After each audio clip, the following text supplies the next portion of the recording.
Hello learners.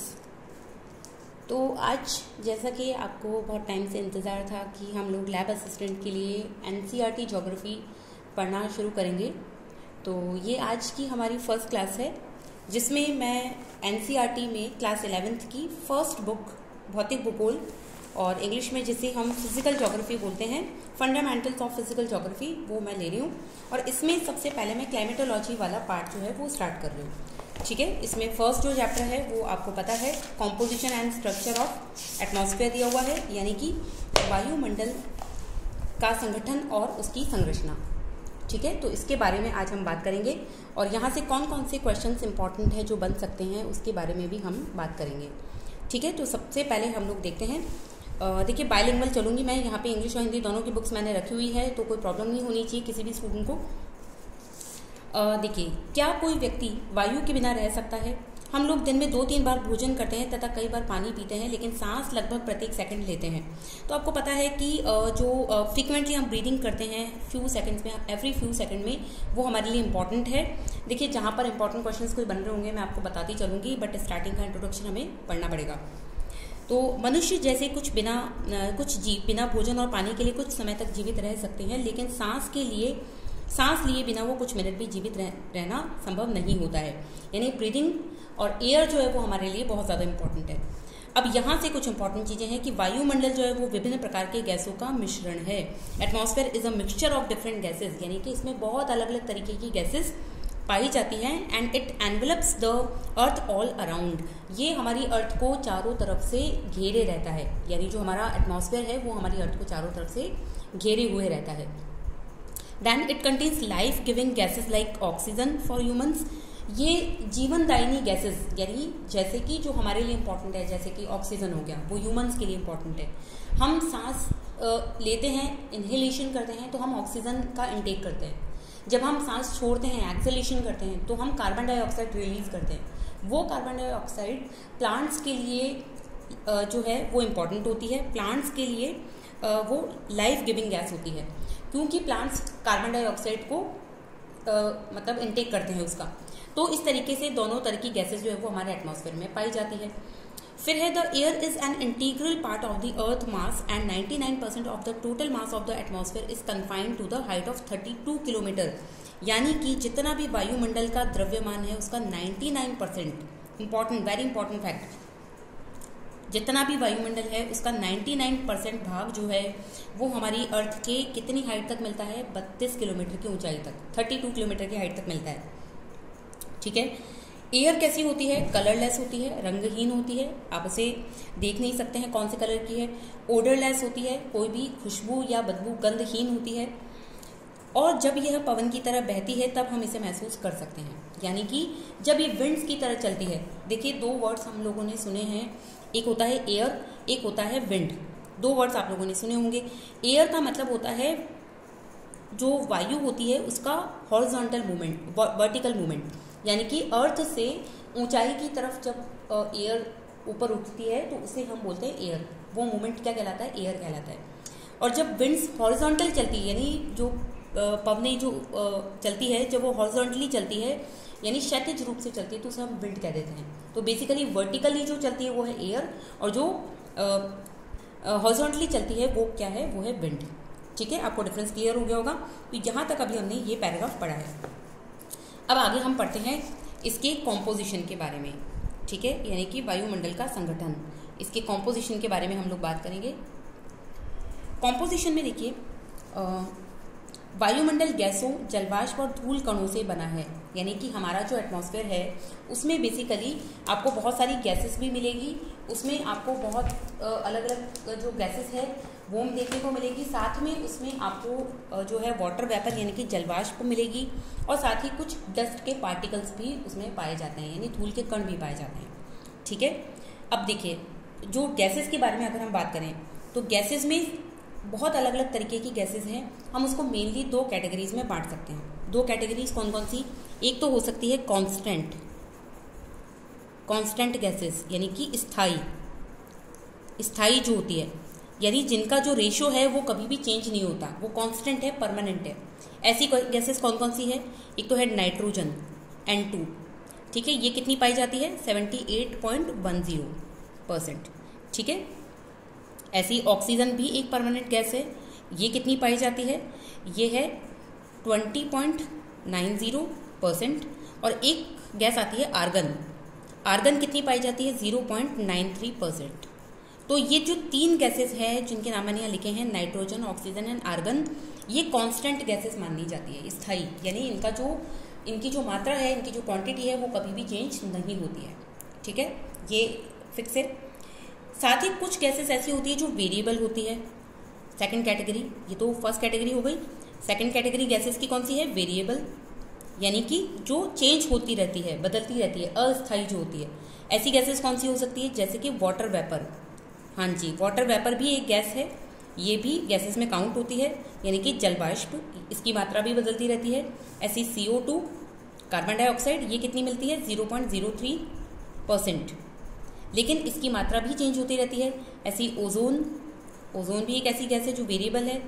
ठीक है, इसकी मात्रा भी बदलती रहती है। ऐसी नियॉन गैस, ऐसी हीलियम गैस, ऐसी हाइड्रोजन गैस H2, ऐसी मीथेन गैस, ये सारी गैसेस जो है वो वेरिएबल गैसेस है, यानी इनकी मात्रा कम ज़्यादा होती रहती है।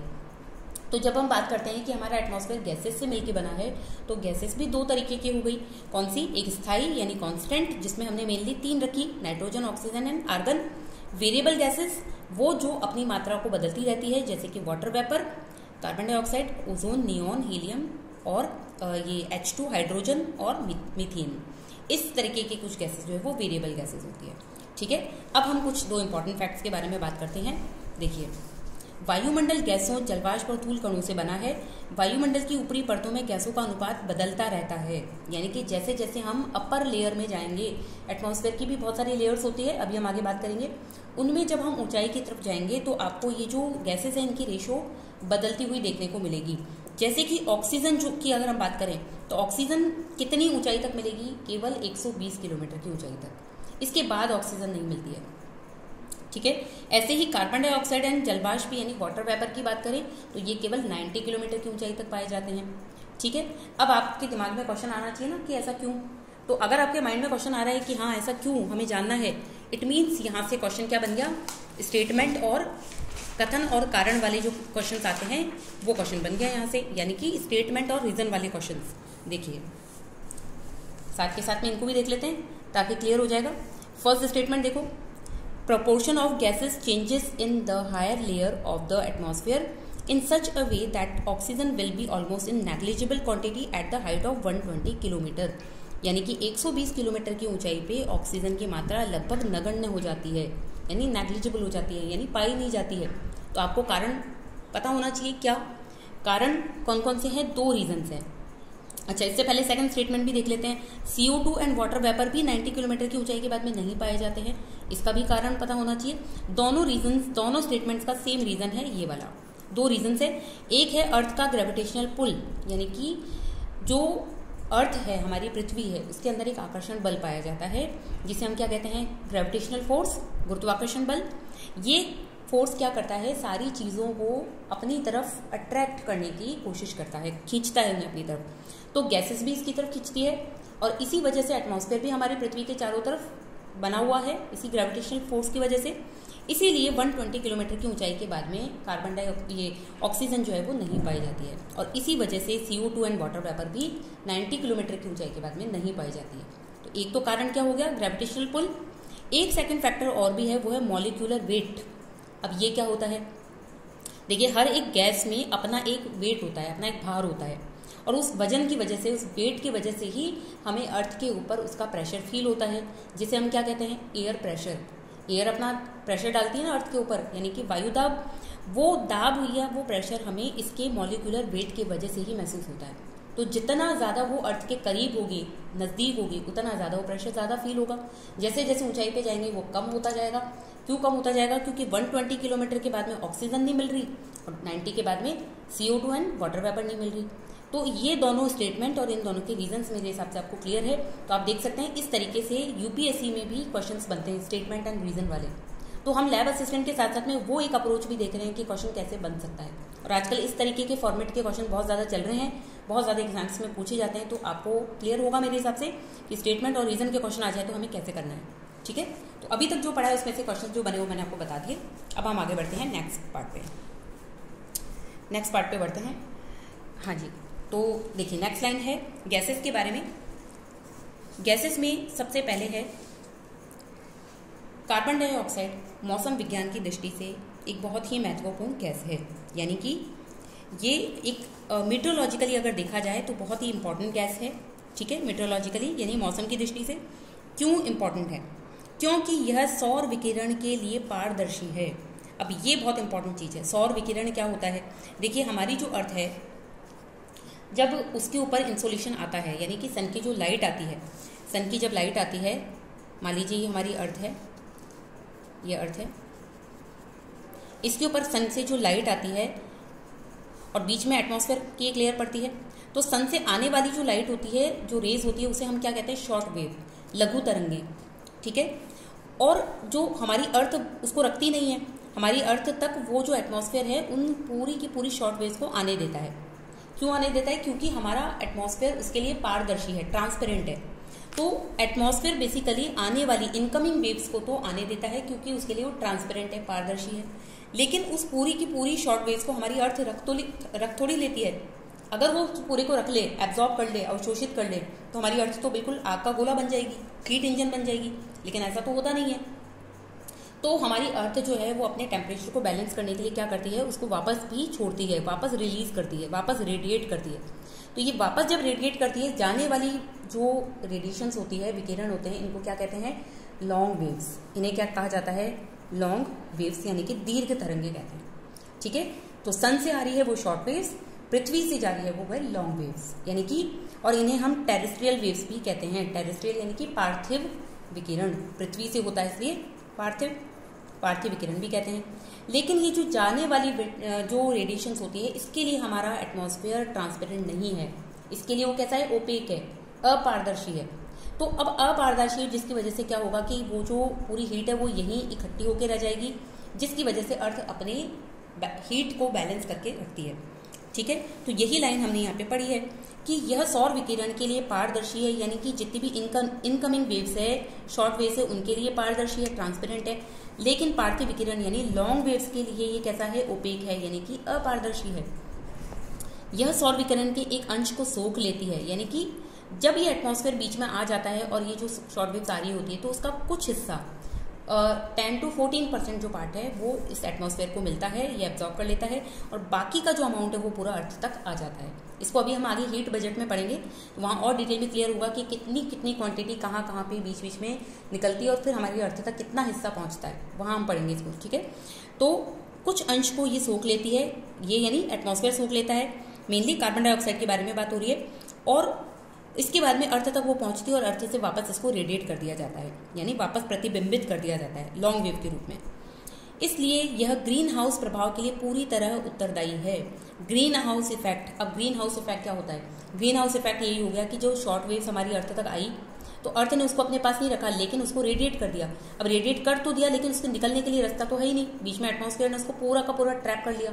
तो जितनी ज़्यादा CO2 रेडिएट होगी, जितनी ज़्यादा CO2 निकलेगी, रिलीज होगी, उतना ज़्यादा जो है उसको हमारा जो एटमॉस्फेयर वो अवशोषित करता रहेगा, एब्जॉर्ब करता रहेगा, जिससे हमारी अर्थ के आसपास में तापमान धीरे धीरे बढ़ जाएगा और ग्लोबल वार्मिंग, भूमंडलीय तापन की स्थिति बनती जाएगी और अर्थ गर्म होती जाएगी।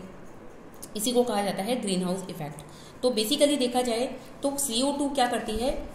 टेम्परेचर को ट्रैप करके रखती है, हीट को ट्रैप कर लेती है यहाँ पर, जिसकी वजह से ग्रीन हाउस इफेक्ट क्रिएट हो जाता है। ठीक है, और ग्लोबल वार्मिंग होती है। तो ये पॉइंट हो गया। फिर है दूसरी गैसों का आयतन स्थिर है।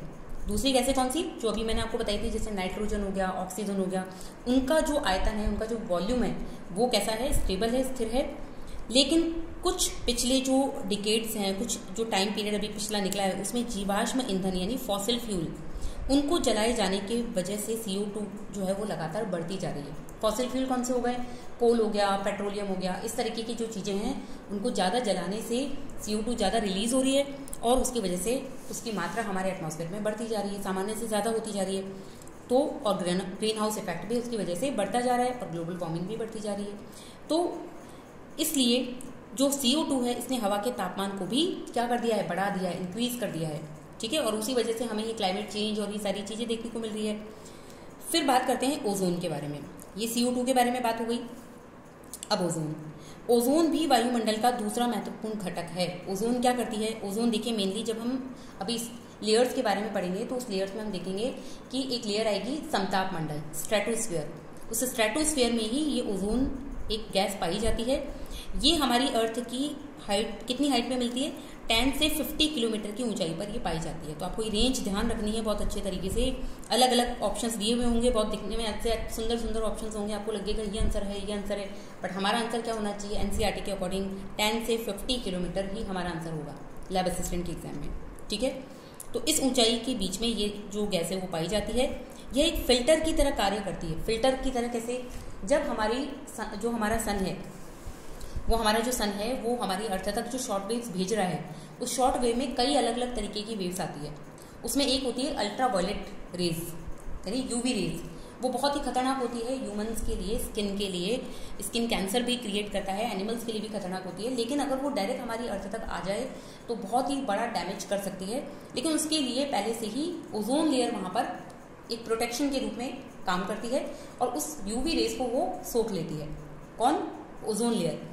और इस वजह से वो UV रेज जो है वो डायरेक्टली हमारी अर्थ तक नहीं आ पाती है, ठीक है। तो इस तरीके से ये एक फिल्टर का काम करती है। और सूर्य से निकलने वाली पराबैंगनी किरणें यानी कि UV rays, ultraviolet rays, उन अल्ट्रा वायलेट रेज को ये अवशोषित कर लेती है, एब्जॉर्ब कर लेती है और हमारी अर्थ तक डायरेक्टली नहीं पहुंचने देती है, जिसकी वजह से हम बचे हुए हैं, ठीक है। तो ये इतना पार्ट अभी हमने पढ़ा है जिसमें हमने दो गैसेस के बारे में बात की, CO2 एंड ये ओजोन के बारे में। अब यहाँ तक क्या क्वेश्चन बन रहे हैं उनको भी एक बार देख लेते हैं। स्टेटमेंट में कोई क्वेश्चन बन रहा है तो देखते हैं। देखिए स्टेटमेंट में जो क्वेश्चन बन रहा है वो ये है कि CO2 is largely responsible for the green house effect. CO2 green house प्रभाव के लिए उत्तरदायी है, अभी हमने पढ़ा है। अब इसका रीजन क्या देंगे? It is transparent to the incoming solar radiation. ये सूर्य से आने वाली जो सोलर रेडिएशन है यानी कि जो लघु तरंग है उनके लिए कैसा है? पारदर्शी है, उसको आने दे रहा है बिना किसी रुकावट के। But opaque to the outgoing terrestrial radiation. लेकिन पृथ्वी जब उसको वापस भेजती है उसके लिए ये अपारदर्शी है, मतलब उसको ये जाने नहीं देता है। So it absorb a part of terrestrial radiation. इसलिए पृथ्वी से जाने वाली ऊष्मा को ये क्या करता है? एब्जॉर्ब कर लेती है ये गैस CO2 और उसके बाद में वापस रिफ्लेक्ट करती है हमारी अर्थ की तरफ। आप देख सकते हैं मैंने एक डायग्राम बना रखा है, ये अर्थ है, ये अर्थ है और यहाँ पे ये CO2 की एक लेयर है। CO2 हमारी अर्थ इस तक वापस रेडिएशन भेज रही है टेरेस्ट्रियल रेडिएशन के रूप में, पार्थिव विकिरण के रूप में, और ये CO2 से टकराकर वापस हमारी अर्थ की तरफ ही आ जाती है, वापस आ जाती है। इसको बोलते हैं रिफ्लेक्ट बैक, यानी प्रतिबिंबित कर देती है। तो इसलिए हमारी अर्थ जो है वो गर्म हो जाती है और इसकी वजह से क्या होता है? ग्रीन हाउस प्रभाव देखने को मिलता है, ठीक है। इसके बाद में एक और स्टेटमेंट बन रहा है वो है CO2 has also increase the temperature of the air. और CO2 की वजह से हमारी वायु का तापमान भी बढ़ता जा रहा है या बढ़ गया है। ये स्टेटमेंट है, आपको रीजन बताना है।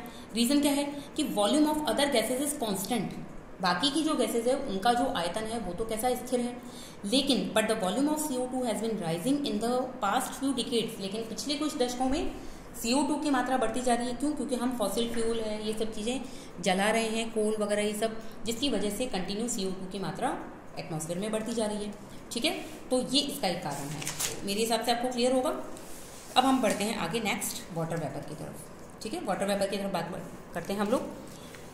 अगर देखिए हम जो पढ़ रहे हैं उसमें आपका कोई डाउट रह जाते हैं फिर भी, तो आप मुझे कमेंट सेक्शन में ज़रूर बताइए, मैं उसको वहाँ पर ही क्लियर कर दूंगी आपको, या और कोई वीडियो बनाकर मैं आपको समझा दूंगी, ठीक है। अब देखिए वाटर वेपर के बारे में बात करते हैं। वाटर वेपर बेसिकली क्या होता है? जल वाष्प। जब तापमान बहुत ज़्यादा हो जाता है किसी जगह का, टेम्परेचर बढ़ जाता है, तो पानी जो है वो कैसा होने लगता है? भाप बनने लग जाता है, इवेपोरेट होने लगता है, और उसी से ही वाटर वेपर बनती है। तो बेसिकली वाटर वेपर जो है वो उसका 90% जो है वाटर वेपर का वो हमारे एटमॉस्फेयर में 5 किलोमीटर की हाइट तक ही पाया जाता है। यानी 90% ऑफ जलवाष्प हमारे एटमॉस्फेयर की केवल 5 किलोमीटर की हाइट तक मिलती है। ये NCERT में फैक्ट नहीं दिया हुआ है, आप इसको नोट कर लेना अपने पास में कि 5 किलोमीटर की हाइट तक ही 90% वाटर वेपर पाया जाता है। उसका कारण क्या है? इससे अधिक ऊंचाई पे क्यों नहीं मिल रहा? क्योंकि वाटर वेपर का जो सोर्स है, कोई भी पानी का स्रोत, कोई भी वाटर बॉडी, उसी से ही वाटर वेपर बन रहा है। वो वाटर वेपर खुद किससे बन रही है? किसी भी ओशन के पानी से, किसी सी के पानी से, किसी नदी के पानी से। वो पानी का जो सोर्स है वो तो अर्थ के ऊपर है ना, अर्थ के ऊपर है। तो आपको जितना आप अधिक ऊंचाई पे जाओगे, जितना ज़्यादा ऑल्टीट्यूड्स पे आप जाओगे, तो पानी के सोर्स से तो आप दूर होते जाओगे, तो फिर वहाँ पे आपको वाटर वेपर कहाँ से मिलेगा? वाटर वेपर वहीं मिलेगा ना जहाँ पे उसका सोर्स होगा।